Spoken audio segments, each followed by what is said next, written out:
The car I'm driving today is the 2012 Honda Civic. This car is an icon in Canada. It's been the best-selling passenger car in the country for 14 years.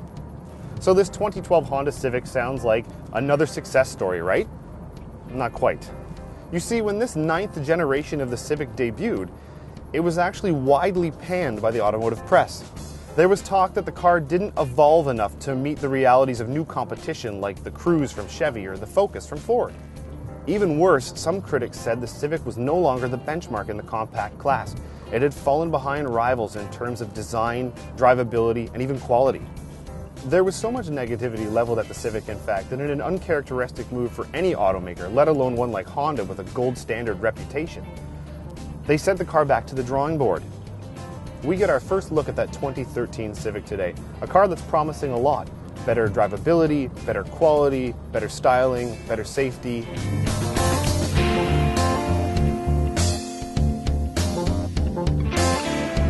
Okay, so we're at the wheel of the 2013 Honda Civic, and the first thing you notice when you get into the car is the quality of the interior. It's much improved. There's a lot more soft touch materials on the doors and on the dashboard, chrome accents, that kind of thing. It's a much more premium feeling cabin. Though we do admit that it was clever of Honda to only let us drive this fully loaded model, which of course will show the Civic in the best light. The front windshield is now laminated glass, the side windows are thicker, there's sound deadening materials behind the dashboard and in the doors. Overall, it's a car that is much quieter. They say up to mid-size sedan levels, equivalent to something like a Hyundai Sonata. So as I mentioned, the basic structure of the Civic hasn't changed. What has is the crash structure in the front of the car. It's something that Honda calls their ACE body structure.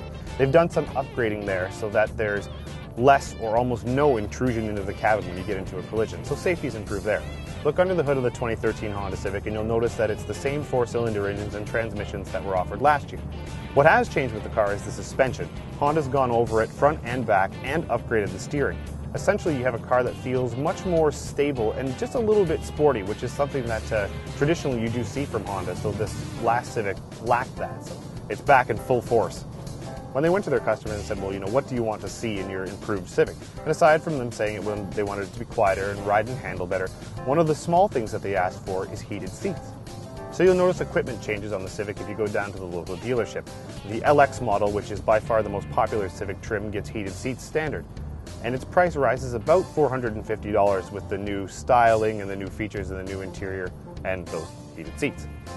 One of the things I think Honda was smart about in approaching this new Civic is not changing too many of the fundamentals that worked in the 2012 model.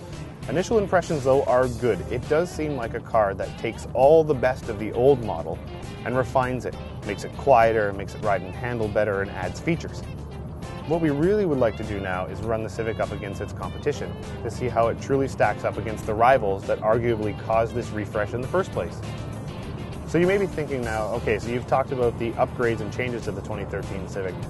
Should I buy one over a Chevy Cruze or a Ford Focus? The answer to that is tough because we haven't driven the cars back to back, and admittedly our wheel time in the new Civic has been pretty short.